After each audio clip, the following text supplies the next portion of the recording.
안녕하세요. 보상스쿨TV입니다. 저는 2007년부터 손해사정 일을 시작해서 독립손해사정법인과 위탁손해사정법인에서 보상실무라였고 지금은 독립손해사정회사를 운영하고 있는 현직 손해사정사입니다. 통상적으로 교통사고가 발생하면 보험사에 신고를 하게 되고 물적 피해, 인적 피해 규모에 따라 담당자가 배정이 됩니다. 그리고 담당자는 사고 내용과 증거를 검토하여 과실비율에 대한 평가를 하게 되는데요. 이때 가해자와 피해자 간 과실비율 적용에 대한 의견이 동일하다면 분쟁 없이 원활하게 보험 처리가 되겠지만 합치되지 않는 주장을 하는 경우가 많습니다. 이때 공정한 과실비율 판정을 위해 선택할 수 있는 방법은 소송적 방법과 비소송적 방법 두 가지가 있는데요. 오늘은 이 두 가지 방법 중 비소송적 분쟁 방법에 대해 설명드리겠습니다. 그럼 시작하겠습니다.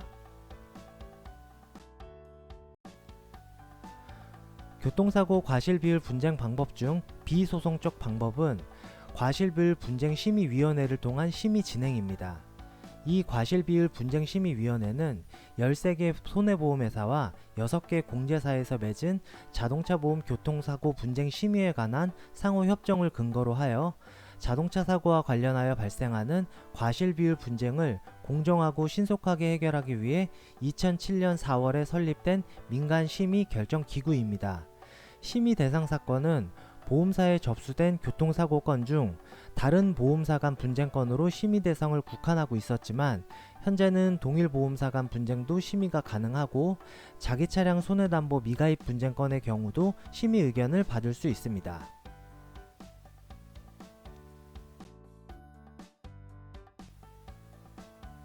신청 방법은 피보험자나 사고 당사자는 신청이 불가능하고 보험사 담당자만 신청이 가능합니다. 그렇기 때문에 분쟁심의위원회의 심의 진행을 하기 위해서는 보험사 담당자를 통해 신청을 하시면 되는데요. 진행 비용은 전액 보험사에서 부담을 하게 됩니다. 다만 피보험자나 사고 당사자가 직접 제소를 하는 경우에는 심의를 할 수 없는 점 참고할 사항입니다.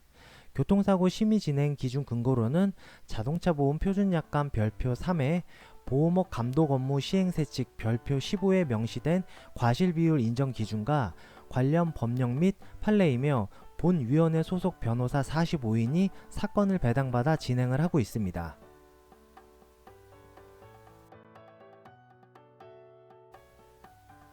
심의 진행 단계는 사법부의 3심제와 같이 분쟁심의위원회에서도 대표협의회, 소심의위원회, 재심의위원회 3단계로 진행이 됩니다. 첫 번째 단계인 대표협의회는 보험사의 과실비율 협의실무 대표자 간의 합의로 심의 결정을 합니다. 여기서 나온 결정사항을 불수용할 경우 대표협의 결정일로부터 17일 이내에 이의 신청을 할 수 있습니다. 두 번째 단계인 소심의위원회는 대표협의회의 합의 파기 및 불성립건에 대하여 변호사 1인 또는 2인이 심의 결정을 하게 됩니다. 심의 결정을 불수용할 경우 소심의위원회 결정일로부터 24일 이내에 이의 신청을 할 수가 있습니다. 세 번째 단계인 재심의위원회는 소심의위원회 심의 결정 불복권에 대하여 변호사 4인의 심의 결정을 합니다. 마찬가지로 결정을 불복할 경우 이의 신청 기간은 소심의 결정일로부터 24일입니다. 각 단계별로 정해진 이의 신청 기간을 넘기게 되면 불복 신청을 할 수가 없기 때문에 결정일로부터 날짜 기사는 잘 기억해 주시길 바랍니다.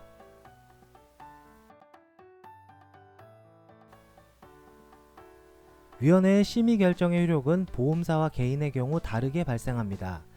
위원회의 결정사항은 상호협정에 근거하고 있으므로 상호협정의 대상자인 보험사에게는 합의의 효력으로 적용이 되어 심의 종결 시 법원의 판결과 같이 보험사를 구속하기 때문에 소송 진행도 불가되고 확정력을 갖게 됩니다. 그렇기 때문에 심의 결정사항을 불수용할 예정이라면 이의 신청 기간이 완성되기 전에 반드시 불복 신청을 해야 합니다.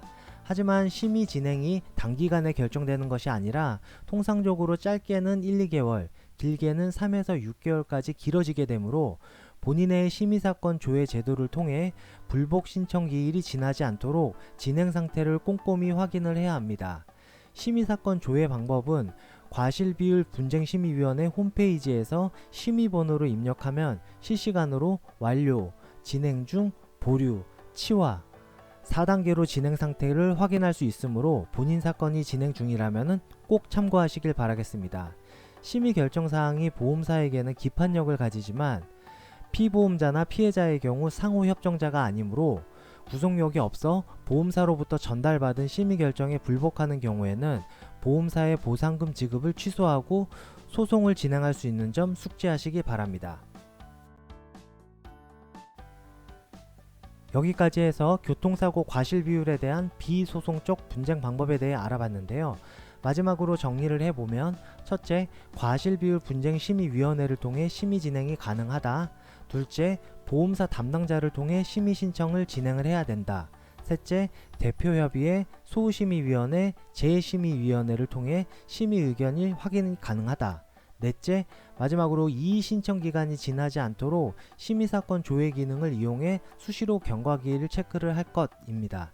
피보험자는 제소를 통한 사법적 판단이 가능하지만 시간적, 비용적 절감을 위해 최후의 보루로 남겨두시고 보다 합리적인 제도인 과실비율 분쟁심의위원회를 최대한 이용하시길 바라겠습니다. 오늘 준비한 컨텐츠가 여러분께 도움이 되셨으면 좋겠고요. 궁금하신 점 댓글로 질문 남겨놓으시면 답변 드리도록 하겠습니다. 그럼 영상 시청해주셔서 감사합니다. 좋은 하루 되십시오.